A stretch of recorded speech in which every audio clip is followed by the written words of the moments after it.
तो आज पुणे में परमपिता परमात्मा के मूल ज्ञान का प्रचार होने जा रहा है। बहुत बड़े भाग होते हैं उन जीवों के जो इस मूल ज्ञान को अपने पूरे जीवन में एक बार भी सुन पाते हैं। केवल एक बार भी सुन लिया बहुत बड़े भाग हैं, और अगर इसको कोई समझ ले तो उसके बहुत बहुत बहुत ज़्यादा बड़े भाग होते हैं, और कोई ऐसे समझ भी नहीं सकता इन बातों को। जिस पर मालिक की दया हो, परमात्मा की कृपा हो, केवल वही समझ सकता है कि मूल ज्ञान में क्या समझाया जा रहा है। किसी की अपनी हैसियत नहीं है कि कोई अपने आप से समझ ले। सारी वाणियाँ लिख के जा चुके हैं संत, उसमें चेतावनी वाणियाँ भी लिखी हुई हैं, मना भी कर रहे हैं ये काम मत करो, लेकिन आपके समझ में नहीं आ सकता। क्यों? क्योंकि आपके जीवन में कोई भेदी गुरु नहीं है जो भेद समझा सके कि क्या सत्य है और क्या असत्य है। तो इसीलिए हर संत ने हमेशा यही बोला है कि आपके जीवन में भेदी गुरु होना चाहिए। सबसे ज़्यादा भेदी गुरु की महिमा किसने गाई है? कबीर साहब ने। कबीर साहब ने भेदी गुरु की महिमा, और खंडन किसका किया है? जपी तपी सन्यासी का। क्योंकि जब तक तुम्हारे जीवन में जपी तपी सन्यासी घुसे हुए हैं, तुम्हें भेदी गुरु का महत्व पता ही नहीं लग सकता। भेदी गुरु का शब्द में ही अर्थ छुपा हुआ है। भेदी, भेदी का मतलब क्या होता है? भेद का मतलब क्या होता है? क्या होता है भेद का मतलब? भेद, दिखाने वाला। भेद यानी रहस्य। क्या भेद छुपाया इसने? सीक्रेट। अब भेद छुपाने वाला, भेद बताने वाला, ये बिल्कुल अलग चीज है, और नाम जपाने वाला, नाम जपने वाला, ये बिल्कुल अलग चीज है। नाम जपने वाला कभी भेदी हो ही नहीं सकता, क्योंकि उसके पास कोई रहस्य है ही नहीं। वो तो हिंदी, पंजाबी, उर्दू, फारसी के बनाए हुए नाम को तोते की तरह रट रहा है।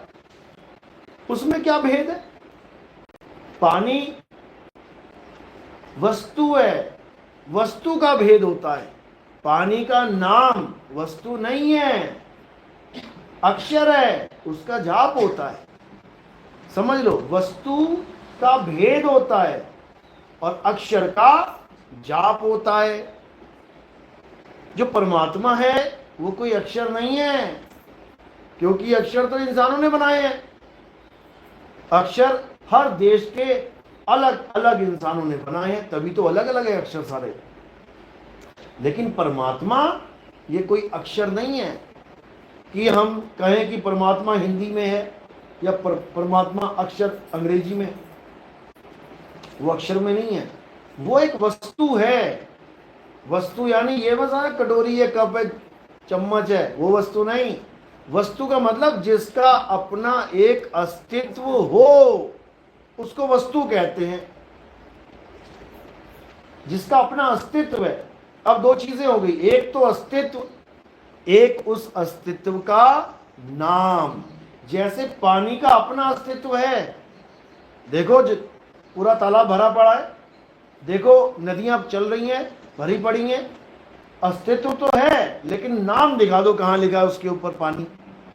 दिखा दो किसी तालाब में पानी के ऊपर लिखा हो पानी, लिखा हो WATER, लिखा हो जल, नहीं लिखा, नहीं लिखा। ये किसने बना दिया फिर इसका नाम? इंसानों ने। क्यों? क्योंकि उनके मुंह में जीभ फंसी पड़ी है। ये जीभ तो गाय बैल बकरे के भी है, लेकिन उनको पता नहीं इस जीभ को यूज कैसे किया जाता है। लेकिन हमें खूब पता है जुबान कैसे चलानी है। पड़ा पड़ चलती है। क्यों चलती है?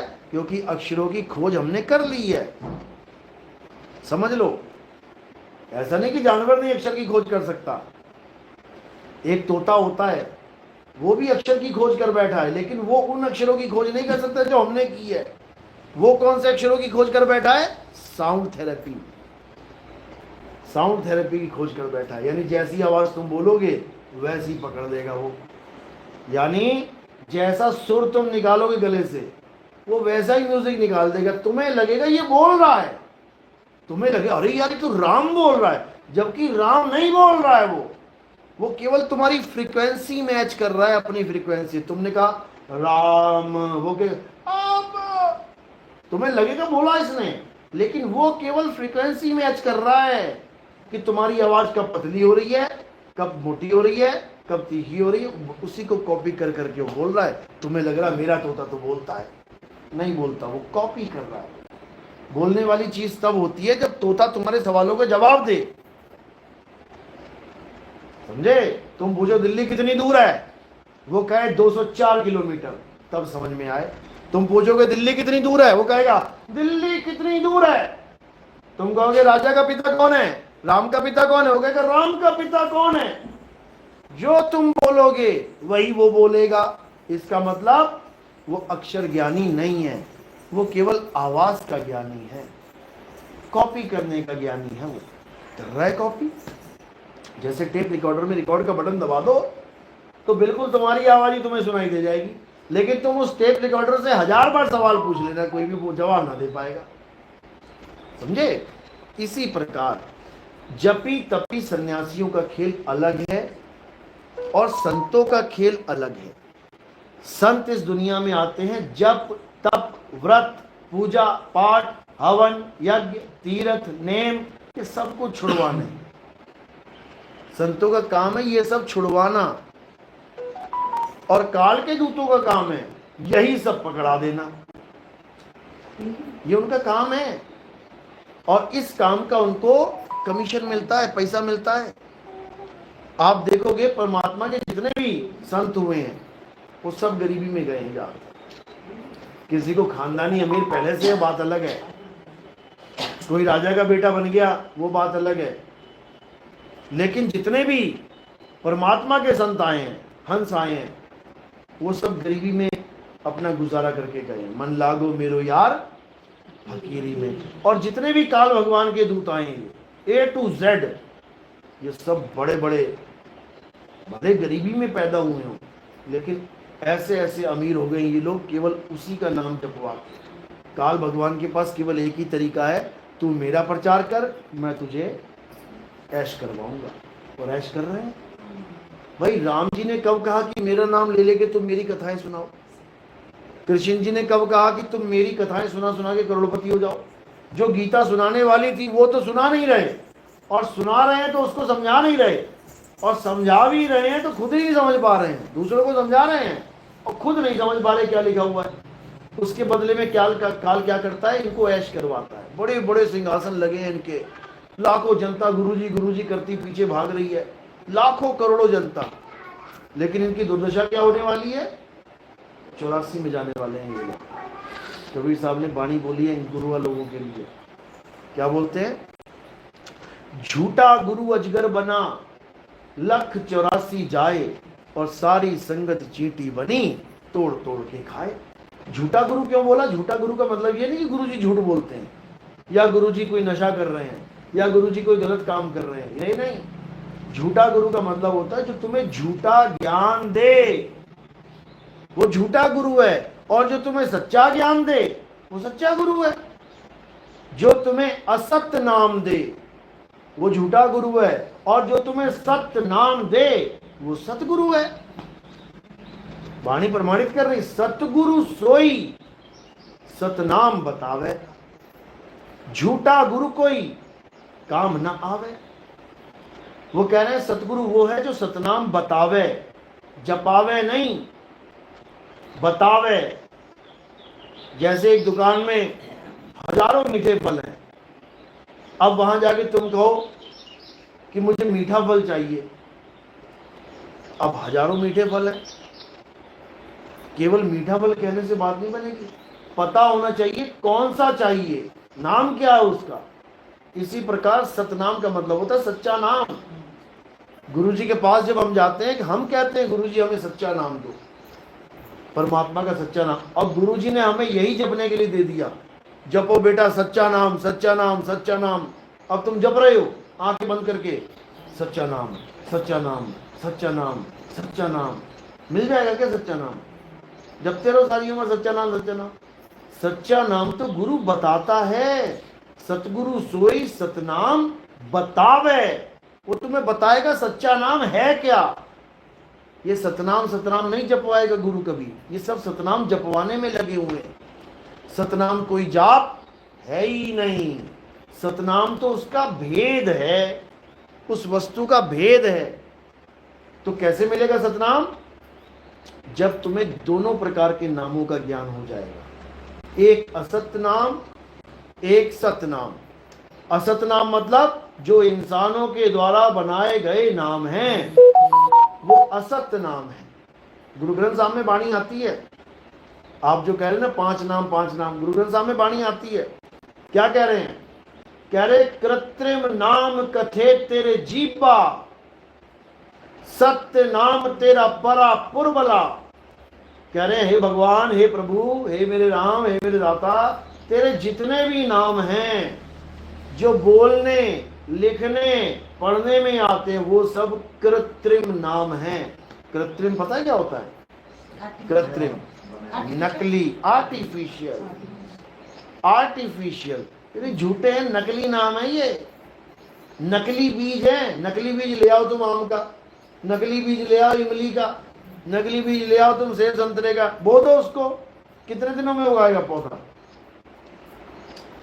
सारा जन्म बीत जाएगा इंतजार करते करते, वो अंकुरित ही नहीं होगा, क्योंकि नकली बीज है। और जो असली बीज है वो तुम्हें फलदार वृक्ष देगा। तो नकली बीज क्या है? कृत्रिम नाम, जिनका किसी को कोई फल नहीं मिलने वाला, झूठे नाम है ये, झूठे नाम। कृत्रिम नाम कथे तेरे जीवा, सत्य नाम तेरा परा पुरबला। पुरबला क्या होता है? पुराने से पुराने। कहते ना मेरे जागे रे पुरबले भाग, मेरे पुराने से पुराने संस्कार भाग जाग गए।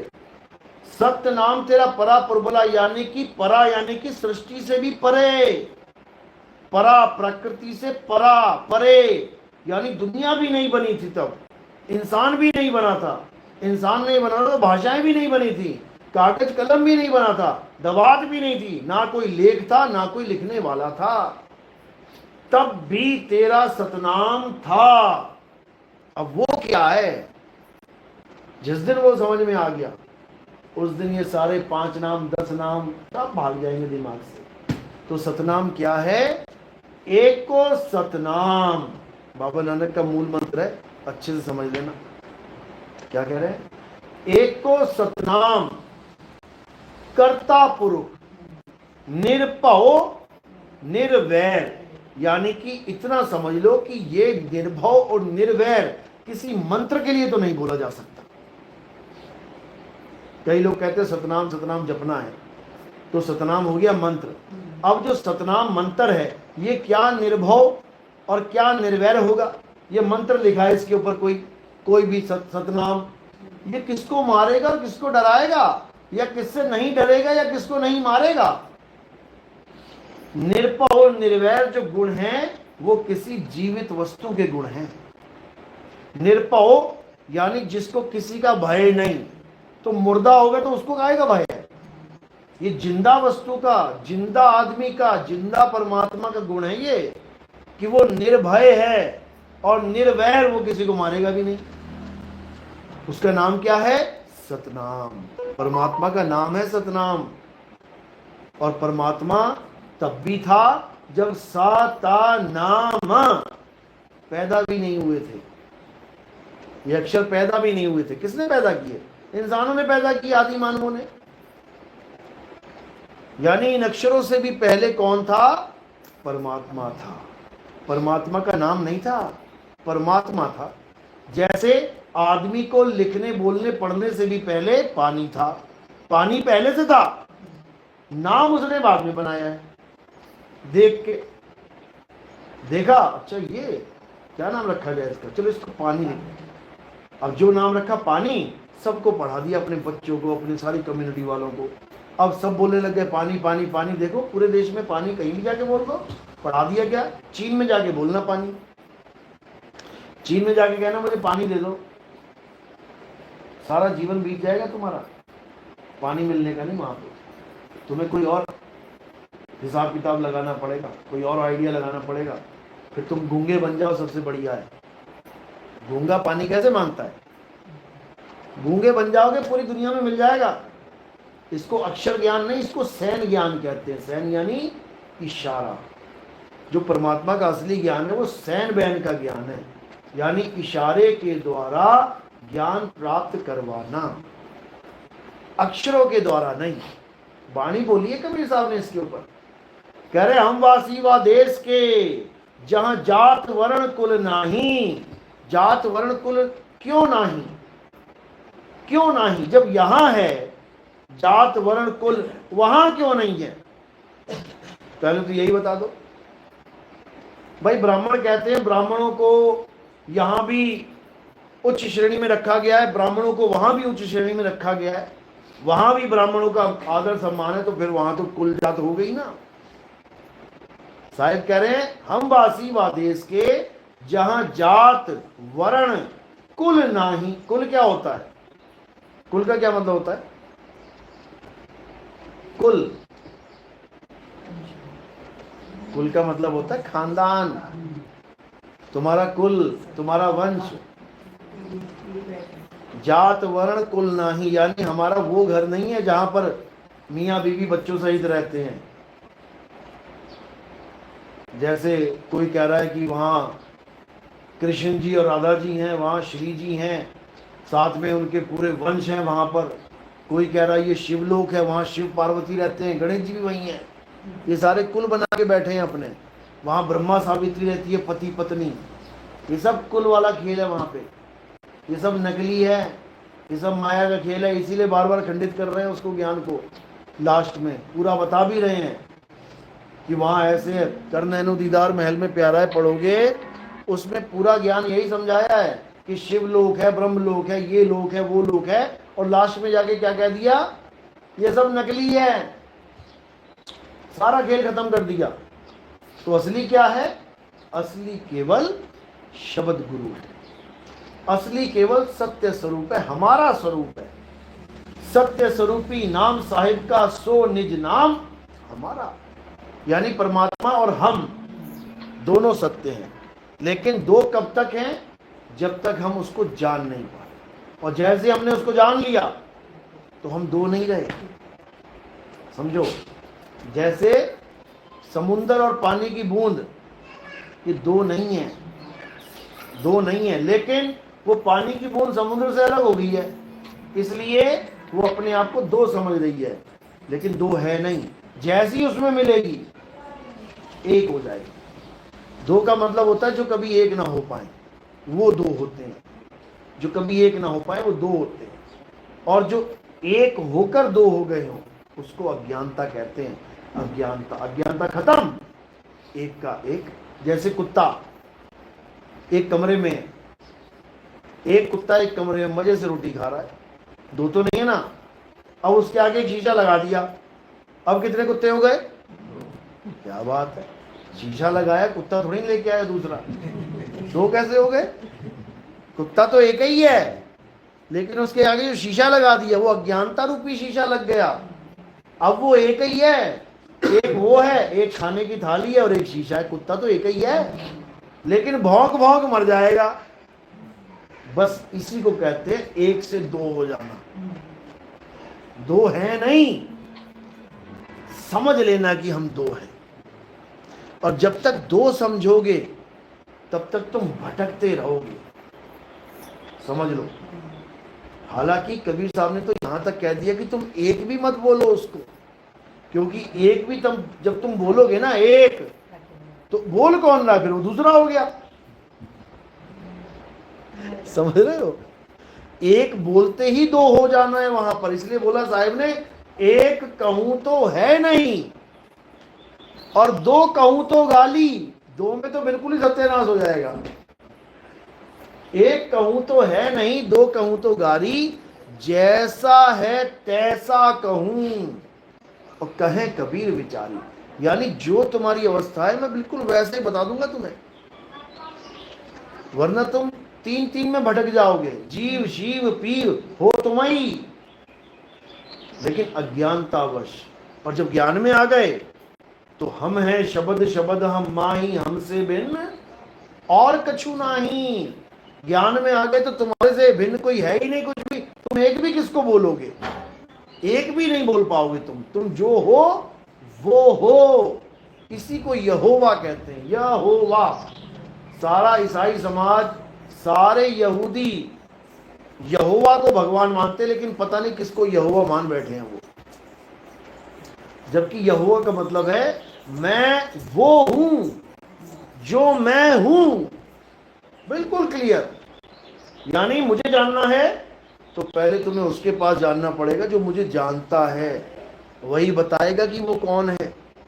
क्योंकि मैं वो हूं जो मैं हूं, और अगर जो मैं हूं वो तू नहीं जान पाया तो मुझे कभी भी नहीं जान पाया। इसीलिए उसी को तत्वदर्शी संत कहते हैं। यहोवा एक तत्व का नाम है, इसलिए को तुम आत्मा कह लो कि आत्मा वो है जो वो है। तुम किसी को भी आत्मा नहीं बोल सकते। पानी वो है जो वो है, तुम मिट्टी को पानी नहीं बोल सकते, तुम सीमेंट को पानी नहीं बोल सकते। जो वो है वही है, उसका एग्जैक्ट ज्ञान प्राप्त करो, इसी को तत्व ज्ञान बोलते हैं। तो कबीर साहब ने यही समझाया है, गीता में भी इसका जिक्र है। अध्याय 4 34वां श्लोक यही कह रहा है, हे अर्जुन, अगर तुम सत्य को जानना चाहते हो, सत्य क्या है, तो तुम ऐसे तत्वदर्शी संत के पास जाओ जिसने सत्य को जान लिया है। जिसने जान लिया है वो खूब समझता है कि सत्य क्या है, वो असत्य की दाल गलने नहीं देगा, उसको कोई भरमा ही नहीं सकता।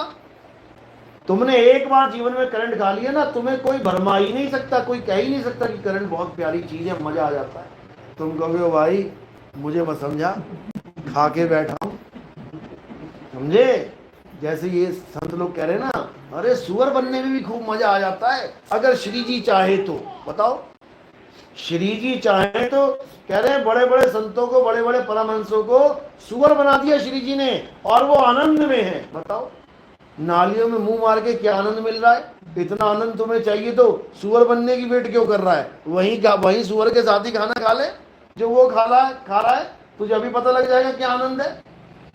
मतलब ऐसा बेवकूफ बना दिया इन लोगों ने कि काल का जाल और कसके पकड़ा दिया इन लोगों ने। इनका कुछ नहीं जाएगा, जुबानी हिलानी है, बोल के अंदर घुस जाएगी, सिर पे पड़ेंगे तुम्हारे। इसीलिए कबीर साहब ने कहा है कि विवेक को जगाओ। ठीक है, कोई कैसा भी गुरु है, ओके है, अच्छी बात है, कुछ ना एक बात गलत बता रहा है, दो बात गलत बता रहा है तो दो बात ठीक भी बता सकता है, कोई बात नहीं, थोड़ा बहुत काम चल सकता है। इसीलिए साहब ने महिमा गाई, गुरु मेरे सभी बड़े अपनी अपनी ठौर, लेकिन शब्द विवेकी पारखी सो माथे का मोर। कि अगर तुम्हारे जीवन में शब्द विवेकी पारखी गुरु आ गया तब समझ लो कि कल्याण हो जाएगा। और ये मंत्र जंतर देने वाले आ गए, नाम जपवाने वाले आ गए, पक्का मरोगे। 84 में तैयारी है फिर तुम्हारी। तो शब्द विवेकी पारखी का मतलब क्या होता है? जो परमात्मा के शब्द का विवेक के द्वारा परख करवा दे, उसको कहते हैं शब्द विवेकी पारखी। और उसको कहते हैं सो गुरु सिर का मोर। सिर का मोर, मोर क्या होता है? जैसे दूल्हे का सेहरा होता है, दूल्हे से भी बढ़िया बढ़िया कपड़े पहने होते हैं बारात में लोगों ने, ब्रांडेड एकदम, लेकिन बीवी उसकी जो है दुल्हन कभी कपड़े नहीं देखती। अरे ये ज्यादा बढ़िया सुंदर लग रहा है, इसको माला पहना दूं। किसको वरमाला पहनाएगी? जो उसका पति है, जो सेहरा पहन के आया है। भले उसने कभी पति को ना देखा हो, पहले शादियां ऐसी होती थी, लड़का लड़की को नहीं देखता था, लड़की लड़के को नहीं देखती थी, फिर भी वो हजारों में से पहचान जाएगी कि माला किसके पहनानी है। समझे? देखा उसने नहीं है, लेकिन माला भट्ट से वहीं जाएगी। क्यों? क्योंकि उसके सिर पे मोहर लगा हुआ है, सेहरा बना है उसके ऊपर। वो हजारों में से जान सकती है कि ये वाला है मेरा पति, बाकी तो सब ऐसे ही हैं, आलतू फालतू आए हैं। बारात चली जाएगी एक दिन, ये पक्का मेरे साथ रहेगा, तो उसके गले में माला डाल देती है। इसी प्रकार गुरुओं का भी यही हाल है। एक गुरु थोड़ी नहीं है, एक ईंट उठाओ तो इतनी चींटियां नहीं मिलेंगी जितने गुरुजी बैठे हुए हैं। ये हाल है इस वक्त। यूट्यूब भरा पड़ा है, टीवी चैनल भरे पड़े हैं, सबको पता लग चुका है कि अगर बिना कुछ माल बेचे पैसा कमाना है तो राम राम करना शुरू कर दो, राधे राधे करना शुरू कर दो। एक हींग ना फिटकरी तुम्हें बेचनी पड़ेगी, फ्री में माल आएगा सारा। बल्कि हींग फिटकरी तुम्हें दे जाएंगे लोग बोरा भर भर के, लो गुरुजी ये भी ले जाओ साथ में। ये एक धंधा बन चुका है, भगवान के नाम का धंधा बन चुका है। नहीं तो बता दो राम जी ने कब कहा कि मेरी कथा सुना सुना के तुम बढ़िया बढ़िया ऐशो आराम करो? बताओ, राम जी को तो वो तो बेचारे खुद सारा राजपाट छोड़ के जंगल में भटके बेचारे हैं, तुम उन्हीं की कहानियां रो रो के सुना सुना के और तुम अपने महल बना रहे हो। उनको बता रहे हो जंगल में भटके और तुम 2 कदम पैदल ना चल पा रहे हो। ये सब बिजनेस है और कुछ नहीं है। कई लोग हमें भी जोड़ देते हैं इससे, तुम भी बिजनेसमैन हो, तुम भी पैसा कमा रहे हो। मैंने पैसा कमाना होता ना तो मैं वो दुकान डालता जिसके सारे ग्राहक पहले से हैं। आप कोई भी बिजनेस करो तो क्या बोलते हो किसी से, कौन सा बिजनेस करे, वो क्या कहता है, भाई ये देख क्या माल बिक रहा है, ज्यादा जो माल बिक रहा है तू भी अपनी टांग फंसा दे बीच में। जो माल पहले से बिक रहा है, जैसे कोई चीज आ गई बड़ी मार्केट में और खूब धूम मचा रखी है, तुम देखोगे 2, 4, 5, 10 दिन में उसके कंपटीशन में आ जाएंगे लोग, क्योंकि उनको पता है ट्रेंड चल रहा है, ये माल बिक रहा है, हम भी लगा दें, हमें भी मालो माल हो जाएंगे। तो हमारा वाला वो ट्रेंड नहीं है भाई। हमें अगर पैसा कमाना होता ना तो राधे राधे से बढ़िया कोई इंतजाम नहीं है पैसा कमाने का। हम भी खूब राधे राधे करवाते और खूब माल कमाते। अरे राधे राधे छुड़वा रहे हैं हम, समझो। जो ग्राहक पहले से टूट टूट के पड़े हुए उन दुकानों पे, उन ग्राहकों को हम तोड़ रहे हैं। इसमें पैसा कमा नहीं, इसमें पैसा हमारा लग चुका है। मेरे पूरे जन्म के पैसे लग चुके हैं इस प्रचार में, जितना मैंने कमाया था वो सारा लग चुका है इसमें। ये तो अब आप लोग कुछ दे रहे हो, नहीं तो आप सुनो ये 100 नंबर सत्संग। जो मैं कमाता था वो मैं लगाता था। 5 बार तो भारत भ्रमण मैंने अपने कमाई पे किया हुआ है, कौन देने आ रहा है। लेकिन अब प्रचार बढ़ रहा है, लोगों को समझ में आ रहा है, तो योगदान कर रहे हैं। कमा नहीं रहे आप लोग से, भूल जाओ। तो कहने का मतलब यही है कि आजकल सबसे आसान सौदा जो बन गया है वो भगवान के नाम का। और संत छोड़ो, अब वो लोग भी इस लाइन में आ गए जो बेचारे छोटे छोटे बच्चे जो 5वीं 10वीं में पढ़ रहे हैं, वो बाबा जी बन के बैठ गए हैं। बताओ, अब मजा उनको बाबा जी बोले हम, इतना बुरा हाल हो गया। जिसको ABCD नहीं पता कि ये निरंजन कौन है, सृष्टि किसने बनाई है, ये कृष्ण जी ने विराट रूप में इतने बड़े बड़े दांत दिखा के अर्जुन को तो डराया, बल्कि अर्जुन की पूरी सेना को अपने मुंह में डाल के चबाया भी है। अर्जुन कह रहा है वहां पे, महाराज आप अधर्मियों को तो चबा रहे हो, हमारे धर्मी पुरुषों को, हमारी सेना के बड़े बड़े वीरों को भी आप अपने जबड़े में उसका चूड़ा बना रहे हो। लिखा हुआ है, काट के दिखा दे कोई माइका लाल। और जब लिखा ही हुआ है तो तुम उस भगवान को दया का सागर कैसे बोल सकते हो जो सबके सिरों का चूड़ा बना रहा है। सोचो, तुम्हारे सामने कोई आदमी जिंदा चूहे को चबाने लग जाए, जिंदा मेंढक को चबाने लग जाए, तुम उसे किस एंगल से दयावान कहोगे, मुझे ये बता दो। तुम्हारी आंखें फूट गई हैं क्या? तुम्हारी आंखों में मोतियाबिंद आ गया है क्या, जो तुम उसको दयालु दयालु कर रहे हो? और वो कह रहा है सारी दुनिया को खाने वाला काल मैं ही हूं। वो कह रहा है मैं काल हूं, और तुम कह रहे हो काल उसका क्या बिगाड़े जो भगत है महाकाल का। अरे यही काल है, यही काल है जो प्रमाणित कर रहा है कि मैं ही सारी दुनिया को खा रहा हूं, और तुम उसको भगवान बना के बैठ गए हो।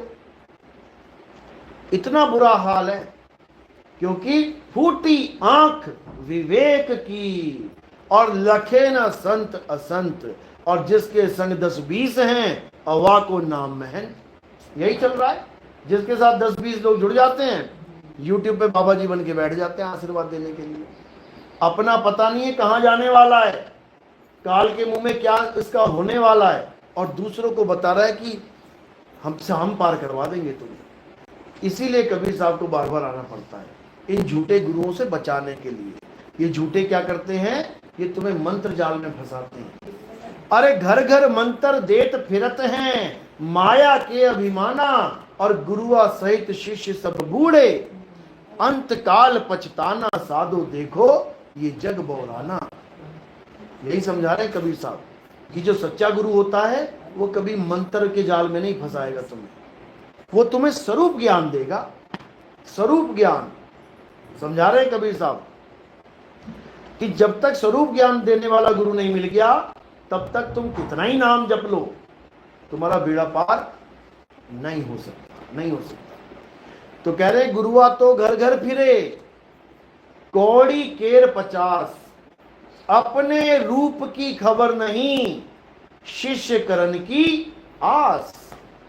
कहते जितने ये गुरु लोग घूम रहे हैं, मंत्र दे दे के लोगों को भरमा रहे हैं, इनको अपने रूप की खबर नहीं है और चेला मोड़ने में लगे हुए हैं। जैसे ही अंत समय आएगा, इनकी टांगें कांपने लग जाएंगी, इनकी हालत खराब हो जाएगी।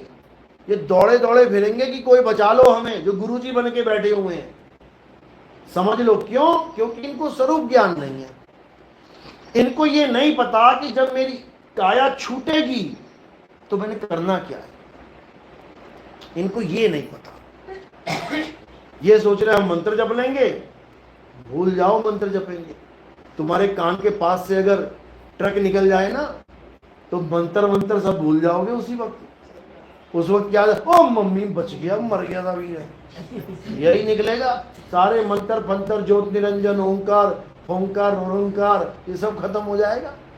सही बताऊं मैं तुम्हें, सब खत्म हो जाएगा उसी वक्त। लेकिन अगर तुम्हारे पास स्वरूप ज्ञान है तो उसी वक्त ये सुरता इस काया को छोड़ के अपने स्वरूप में आ जाएगी। इतनी पावरफुल है सुरता। कितनी पावरफुल है अभी समझा देते हैं आपको। सपनों में आपने कभी खतरनाक वाले सपने देखे हैं, जिसमें आपको कोई शेर पकड़ने वाला हो, कोई भालू आ गया, कोई भूत प्रेत आ गया, ऐसा कोई देखा हो? आप देखोगे कि जैसे शेर ने झपट्टा मारा, जैसे ही शेर ने झपट्टा मारा, पकड़ लिया शेर ने आपको, कभी जीवन में नहीं पकड़ पाएगा।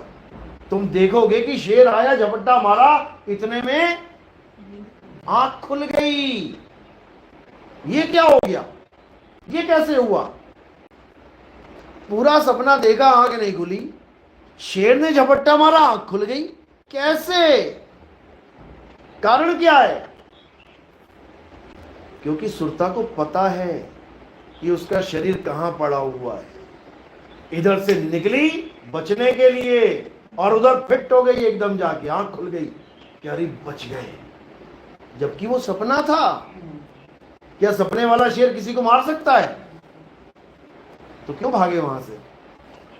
कहते थे ले पकड़ ले यार, ले गला पकड़ मेरा, हिरण का भी गला पकड़ता, मेरा भी पकड़ ले। क्योंकि तुम सोच भी नहीं सकते कि वो नकली है, उस वक्त वो असली है। जैसे इस वक्त ये दुनिया असली है, ट्रक आया असली में भिड़ गया, तुम्हें लगेगा असली है, जबकि ये भी नकली है। नकली है ये, समझ लो। किसी के सर पे तुम जोर से हथौड़ा मारोगे ना और इसकी मृत्यु हो गई, उसको इतना भी दर्द नहीं होगा, इतना भी जिसको कहते हैं दर्द का खेल ही नहीं है। उससे पहले सुरता निकल जाएगी और कहां चली जाएगी पता है? कहां जाएगी? सपने से तो भाग के आ गई यहां पे, यहां से भाग के कहां जाएगी? कहां जाएगी? अरे स्वरूप पता होगा तब जाएगी, बिना जाने चली जाएगी। यहां से फिर वहीं चली जाएगी सूक्ष्म शरीर में। जब शरीर छूटता है तो कहां जाती है? कौन पकड़ता है? यमराजा किसको पकड़ते हैं आके? तो फिर कहां चले गए? सूक्ष्म से भाग के स्थूल में आए, स्थूल से भाग के सूक्ष्म में जा रहे हो, फिर सूक्ष्म से भाग के स्थूल में आओगे अगर है तो, अगर नहीं है तो सूक्ष्म में फंसे रह गए। अब इंतजार करो वहां पे बैठ के, अगला जन्म होगा जब, समझ लो। तब तक क्या होगा? खूब सेवा होगी तुम्हारी। ये जितने नर्क स्वर्ग बताए जाते हैं ना, ये सब सूक्ष्म शरीरों का ही खेल है। तुम्हारी हालत खराब करेंगे यमदूत मार मार के, और तुम्हारे पास स्थूल शरीर नहीं होगा बचने के लिए, क्योंकि वहां से तो बच के आना संभव है। अगर ये शरीर है, ये शरीर ही नहीं है तो क्या करोगे? पड़े रहो वहीं पे। उसी मार पीट की सारी कहानी गरुड़ महापुराण में पड़ी हुई है। जब कोई मर जाता है तो गरुड़ पुराण पढ़ाते हैं, उसमें सारी स्टोरी बताता है कैसे मार मार के ले जा रहे हैं यमदूत। लाश तो यहां पड़ी है, मार किसको रहे हैं फिर? सूक्ष्म शरीर को। तो जो हमारा भगत होगा, जो कबीर साहब का मूल ज्ञान प्राप्त करेगा, वो कैसे बचेगा ये समझ लो। वो कैसे बचेगा? सूक्ष्म से बचने का रास्ता है स्थूल, स्थूल में आ जाएगा। अब स्थूल से जब निकलेगा तो वो सूक्ष्म में नहीं जाएगा। क्यों नहीं जाएगा? क्योंकि उसके पास ये ज्ञान होगा कि मैंने अपने स्वरूप को कैसे प्राप्त करना है, तो उसकी डायरेक्शन बिल्कुल चेंज हो जाएगी। जैसे तुमने देखा होगा फिल्मों में दिखाते हैं, एक कैदी को एक जेल से दूसरी जेल में ट्रांसफर किया जाता है। अभी एक जेल को छोड़ के निकले ही होते हैं 10 किलोमीटर, इतने में क्या होता है, एक ऊपर से हेलीकॉप्टर आता है, दुक दुक दुक दुक करता हुआ हेलीकॉप्टर आता है, 2-4 बम इधर उधर फेंकता है, पुलिस वाले आंख वाँख मलते हैं, गाड़ी टेढ़ी हो जाती है, फिर क्या होता है, वो निकलता है और उसको यहीं से ही गायब करके ले जाते हैं। यानी एक जेल से तो निकल गया और दूसरी जेल में पहुंचा नहीं, तो इसका मतलब आजाद हो गया। बस यही खेल है, सूक्ष्म से स्थूल, स्थूल से सूक्ष्म, बस यही जेल है। ये जेल है, ये तुम्हें जेल में जाने का रास्ता बताया जा रहा है। ये राधा स्वामी पंथ, ये धन धन सतगुरु पंथ, ये कोई भी पंथ लगा लो, क्यों किसी का नाम ले, सबका यही हाल है। सब यहां ध्यान लगवा रहे हैं इंगला पिंगला सुषुम्ना में। इंगला पिंगला सुषुम्ना ही स्थूल से सूक्ष्म शरीर में जाने का रास्ता है, एक जेल से दूसरी जेल में जाने का रास्ता है। लेकिन कबीर साहब इंगला पिंगला सुषुम्ना का खेल ही खत्म कर देते हैं। वो कहते हैं इसमें जाना ही नहीं है। इंगला बिन से पिंगला बिन से सुषुम्न नाड़ी, और कहे कबीर सुनो रे गोरख, कहां लगई हो ताड़ी। कहां जाएगा तू? जब शरीर छूट जाएगा फिर सूक्ष्म में भाग जाएगा। इससे पहले कि शरीर छूटे, सूक्ष्म में जाना पड़े, इससे पहले अपने स्वरूप का ज्ञान प्राप्त कर ले। उसी को सतनाम कहते हैं। सत्य नाम कोई नाम नहीं, ये है आपन रूप, और जो जाने इस भेद को पावे आप स्वरूप। जैसे तुमने अपना स्वरूप धारण कर लिया, अब ना तो कोई तलवार काट पाएगी, ना कोई अग्नि जला पाएगी, ना कोई वायु सुखा पाएगी, ना कोई जल भिगो पाएगा। तो बताओ यमदूत क्या करेगा? अचार डालेगा तुम्हारे पास आके, तुम्हें पकड़ ही ना पाएगा। वो तुम्हें पकड़ ही नहीं सकता वो, क्योंकि वो उसको पकड़ सकता है जिसने देह धारण की है। तुमने ना स्थूल धारण करी और ना ही सूक्ष्म, पकड़ेगा किसको? यही कबीर साहब समझा रहे हैं कि कुत्ते के आगे जो शीशा है, उसमें जो कुत्ता दिखाई दे रहा है वो पकड़ ही नहीं सकता, उसको पकड़ के दिखा दे। टीवी में तुम भूत वाली फिल्म देख रहे हो, वो भूत कितना ही खतरनाक क्यों ना हो, क्या तुम्हारा गला पकड़ सकता है? तुम सारी उम्र खड़ी रहो टीवी के आगे, कभी दिखा देना गला पकड़ देगा।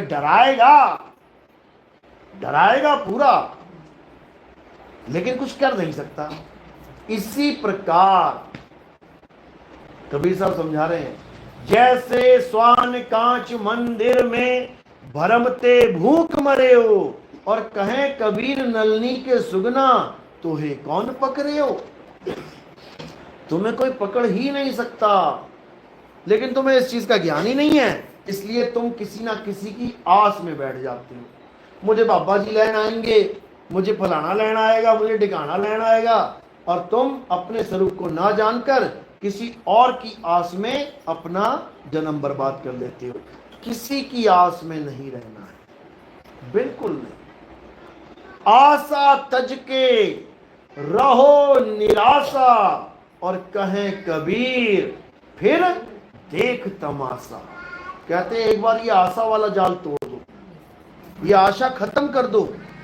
गुरु से भी आस नहीं रखनी है कि गुरु जी मुझे बचाएंगे। गुरु जी ने तुम्हें भेद बता दिया है बचने का, अब उस वचन को पकड़ के रखना है तुमने।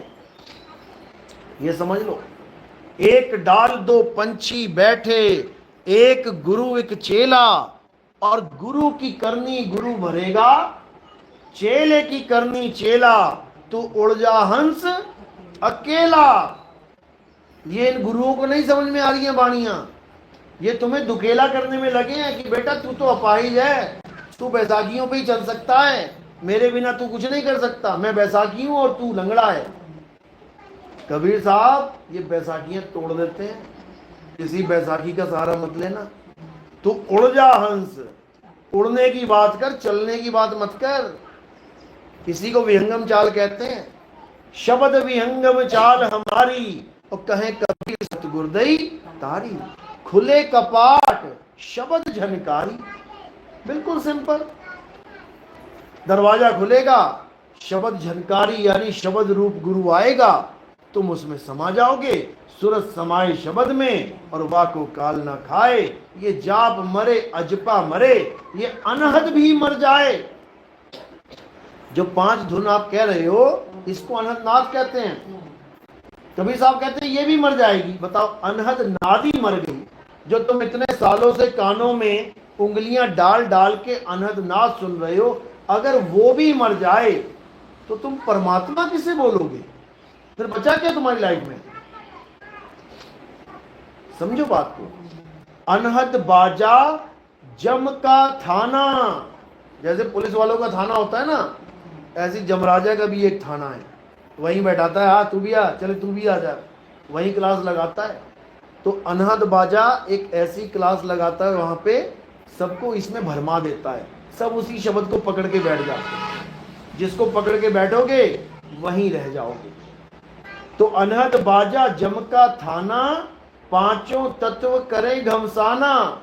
ये 5 शब्द 5 आवाज किसकी हैं? इन्हीं 5 तत्वों की। इसको कैसे सुनाया जाता है? इसको कानों में उंगलियां डाल के सुना जाता है। 1-1 घंटा, 2-2 घंटे, 3-3 घंटे, योगी 6-6 घंटे कानों में उंगलियां डाल के बैठते थे। और कबीर साहब क्या कहते? थक गए, अरे आंख ना मूंदो, कान ना रूंदो, और तनिक कष्ट मत धारो। खुले नयन पहचानो हंस हंस, सुंदर रूप निहारो। कबीर साहब कह रहे हैं आंख बंद करने की जरूरत नहीं है, कान बंद करने की जरूरत नहीं है। ये कोई रूहानी मंडलों का खेल नहीं है। मुझे काला प्रकाश दिख गया, फिर मुझे नीला प्रकाश दिख गया, मुझे सफेद, ये सब बकवास है, माया जाल है, छोड़ दो इसको। असली चीज क्या है? तुम्हारा स्वरूप ज्ञान। अरे सत्य स्वरूपी नाम साहिब का, सो निज नाम हमारा। हमें अपने स्वरूप का ज्ञान चाहिए, हमें दूसरों के स्वरूप का ज्ञान नहीं चाहिए। इसी माया जाल में तुम जाओगे, पहले सारे लोग दिखेंगे तुम्हें, फिर सतपुरुष दिखेगा, अगम पुरुष दिखेगा, अलग पुरुष दिखेगा, अनामी पुरुष, 4-5 पुरुष तो तुम ही देख लोगे। बताओ, यहाँ एक परमात्मा नहीं मिल रहा, 4-5 तुम बना के बैठ गए। तो इन सब चीजों से परे अपने स्वरूप का बोध करना। हमारा स्वरूप क्या है? हमारा स्वरूप है शब्द। हमारा शब्द स्वरूप है। अब शब्द का मतलब ये नहीं हिंदी पंजाबी के शब्द। शब्द का मतलब है एक आवाज, शब्द झनकार। वाणी है कबीर साहब की कि शब्द तेरी सार कोई कोई जाने, ये शब्द झनकार और कोई कोई जाने। कोई बिरला होता है जिसे ये शब्द झनकार का ज्ञान हो जाता है। गरीबदास जी कहते हैं कोई है रे परलय पार का, जो भेद कहे झनकार का। कहते किस्मत है तुम्हारी बहुत बड़ी, अगर कोई शब्द झनकारी भेद तुम्हें मिल जाए, वो भेदी गुरु मिल जाए, तो तुम्हारा बेड़ा पार हो जाएगा। जवाहरपति साहिब की वाणी है, कहते रुन झुन सार शब्द झनकारा, और पावेगा कोई संत प्यारा। कहते जिस पे मालिक की दया हो उसको ये ज्ञान मिलेगा, और वही तुम्हें तुम्हारा स्वरूप बता सकता है, नहीं तो जन्मों जन्म बीत जाएंगे गुरु धारण करते करते। इसलिए कबीर साहब ने शब्द की महिमा गाई है, गुरु की महिमा नहीं गाई है, देही गुरु की नहीं गाई है। कि तुम कहो कि मैंने एक गुरु धारण कर लिया, अब मैं और कोई गुरु धारण नहीं करूंगा, मर जाऊंगा, नरक में चला जाऊंगा, लेकिन गुरु धारण नहीं करूंगा, तो तुम सबसे बड़े दोषी हो जाओगे अपने ही देह के। कबीर साहब ने बोला ना, जब लग मिले नहीं शब्द वो सांचा, तब लग गुरु करो 10 पांचा। गुरु जितने मर्जी करो, जब तक सार शब्द का गुरु नहीं मिल गया तब तक करते रहो। परमात्मा खुश होगा तुमसे कि तुम एक क्लास से और आगे बढ़े, एक क्लास और आगे बढ़े। बच्चा जब पहली क्लास छोड़ के दूसरी में आता है, दूसरी को छोड़ के तीसरी में आता है, तीसरी पास करके चौथी में आता है, इतने गुरु बदलता जा रहा है, तो माँ बाप खुश होते हैं कि दुखी होते हैं? खुश होते हैं, क्योंकि गुरु शब्द है, देह नहीं है। गुरुओं से शब्द ग्रहण कर रहा है वो बच्चा। सारे शब्द कहाँ जा रहे हैं? उसकी बुद्धि में जा रहे हैं। तो माँ बाप खुश हो रहे हैं, क्या बात है, जो टीचर ने पढ़ाया इसको याद है, जो पढ़ाया याद है। टीचर हॉल में ये नहीं पूछेगा, एग्जामिनेशन हॉल, कि तेरा गुरु कौन है। 10 सवाल आए और तुम लिखो मेरा गुरु पंडित दीनानाथ उपाध्याय है, कोई नंबर नहीं मिलेगा तुम्हें। समझे? जो सवाल पूछा जा रहा है उसका जवाब देना है, गुरु नहीं बताना है मेरा गुरु कौन है। अगर गुरु का नाम लिख के आ गए तुम हर सवाल के आगे, तो तुम्हारा खेल खत्म हो जाएगा। वो कौन सा गुरु है जिसको हमने हमेशा याद रखना है? शब्द गुरु है। नानक साहब समझा रहे हैं, शब्द गुरु सुरत धुन चेला, बस इतनी सी बात है। अब ये दूसरा गुरु कौन है जो तुम्हें मिल रहा है रास्ते में? ये कौन है? ये बिचौला है, शादी कराने वाला है। ये लड़की को लड़का दिखाया, लड़के को लड़की दिखाई, चट मंगनी पट ब्याह करवाया और निकल गया बीच में से, बस। लेकिन यहाँ क्या दिक्कत है? यहाँ जो शादी कराने आता है उसी को दूल्हा बना देते हैं। कहते हैं मैंने इसके हाथों से सिंदूर डाल लिया भैया, या अब ये मेरा पति है, अब मैं इस पति को नहीं बदल सकती। अगर ये पति है तो परमात्मा क्या है? यहां गुरुओं को पति बना के बैठे हुए हैं। बताओ, गुरुओं को पति नहीं बनाना है, पति परमेश्वर ऑलरेडी है, तुम पति से दूर हो गई हो, उस पति तक पहुंचना है। कोई भी बिचौला आ जाए, कोई आन मिलावे मेरा प्रीतम प्यारा, कोई आन, कोई मतलब कोई भी का मतलब ये थोड़ी किसी को भी पकड़ ले तू मिला ले यार, कि कोई भी, कोई मतलब जो कोई है रे परले पार का, जो परले पार का ज्ञान जानता है, केवल वो ही। कोई का मतलब कोई भी नहीं, कोई के भी दो मतलब हो गए ना। एक कहते कोई भी लिया, एक कहता कोई जानता है केवल, यानी बिरला कोई। ये ज्ञान कोई लेके बैठा है, हर कोई नहीं। तो इसी प्रकार जो शब्द झनकार का ज्ञान है, ये केवल वही जान सकते हैं जिस पर मालिक की कृपा हो जाती है। कह रहे हैं ना, कहते बिन बाजा झनकार उठे, जब ध्यान धरे तब समझ परे, रस गगन गुफा में अजर झरे। यानी बिना बाजे के वो आवाज हो रही है। कई लोग कहते हैं अरे ये शब्द धुन वाले सारे ये नकली हैं, दो बिन होए ना अधर आवाजा, दो तत्वों के टकराए बिना कोई आवाज नहीं होती। ये जितने भी आवाज वाले हैं, जितने भी गुरु आवाज वाली बात कर रहे हैं, ये सब नकली हैं। ऐसा नहीं है भाई, कबीर साहब वाणी में समझा रहे हैं। शब्द का तो भेद बता दिया उन्होंने। एक तो बता दिया कि 5 तत्वों की 5 आवाजें हैं, यानी तत्व के बिना आवाज नहीं। देखो आवाज, दो तत्व टकराए ना, दो बिन होए ना अधर आवाजा। एक तो ये हो गई आवाज तत्वों के द्वारा पैदा होने वाली। एक है बिन बाजा झनकार उठे, यानी हारमोनियम की आवाज कब निकलेगी? जब हारमोनियम होगा। बांसुरी की आवाज कब निकलेगी? जब बांसुरी होगी। तबले की आवाज कब निकलेगी? जब तबला होगा। यहां कह रहे हैं बिन बाजा झनकार उठे, जब ध्यान धरे तब समझ परे, रस गगन गुफा में अजर झरे। कह रहे हैं ये ऐसी आवाज है जो बिना बाजा के हो रही है, यानी तत्वों के बिना एक ऐसी आवाज हो रही है जिसको निहित तत्व शब्द कहा जाता है। उसको जानना है, तब कल्याण होगा, 101% होगा। और फिर सुरता कहीं नहीं जाने की, फिर सूरत अपने स्वरूप में समाएगी। अरे ना कहीं आना, यानी अब स्थूल में भी नहीं आना है, और ना कहीं जाना, यानी सूक्ष्म में भी नहीं जाना है। ना कहीं आना और ना कहीं जाना, आपे में आप समाना। अपने स्वरूप में समा जाना है। और अपने स्वरूप में कोई मंत्र जप के नहीं समा पाओगे। कहते हैं ना वहां जाप ना वहां अजप्पा, अरे नी अक्षर परवेश, सूरत से देख ले वह देश। वो देश दिखेगा भी केवल सूरत से ही, और सूरत ही जा सकती है यहाँ पे। तो जैसे ट्रक टकराएगा तुम्हारे साथ, तुम्हारी सुरता 1 सेकंड में निकल जाएगी और अपने स्वरूप में समा जाएगी, समझ लो। और जैसे स्वरूप में समा गई, अब इसको काटो मारो चीरो फाड़ो, क्या फर्क पड़ रहा है। सपने वाला जो शरीर है उस पर शेर झपट्टा मारा, सुरता इधर आ गई। कभी जाके देखा वो शेर ने क्या किया होगा उसके साथ, उस शरीर के साथ क्या किया होगा शेर ने। अरे काटे खाए मारे चीरे फाड़े, हमने क्या लेना, हम तो निकल आए भाई। बस इसी प्रकार जब अंत समय आएगा, कोई राधे राधे नहीं, कोई राम राम नहीं, कोई अल्लाह अल्लाह नहीं, कोई वाहिगुरु वाहिगुरु नहीं, कोई कबीर कबीर नहीं, कोई विठल विठल नहीं, कुछ नहीं। अगर कोई नाम जपने लग गए तो ध्यान कहां चला जाएगा, नाम में। और अगर नाम में, तुम्हारी बर्बादी हो जाएगी, बर्बादी हो जाएगी तुम्हारी, समझ लो। क्योंकि नाम काया से उपजता है, तो ध्यान कहां चला गया ऑटोमेटिकली, काया में। काया में चला गया तुम्हारा ध्यान। अब दोबारा काया धारण करने के लिए तैयार हो जाओ फिर।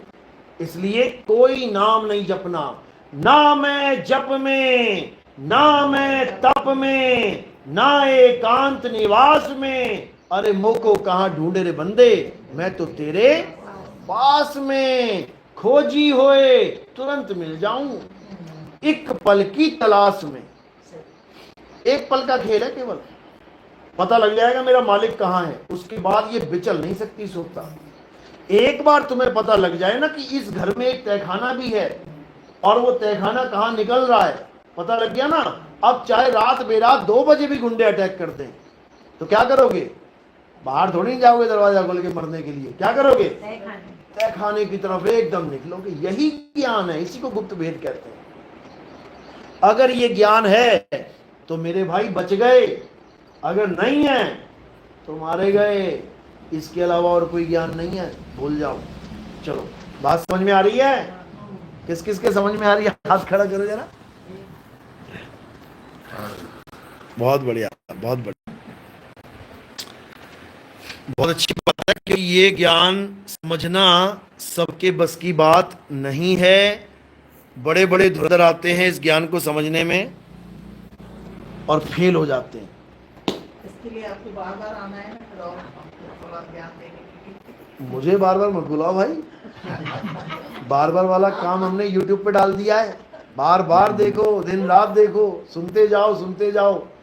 सुनते सुनते इतने अटल हो जाओगे कि फिर तुम्हें कोई बेवकूफ नहीं बना सकता। ये गुरु की महिमा है।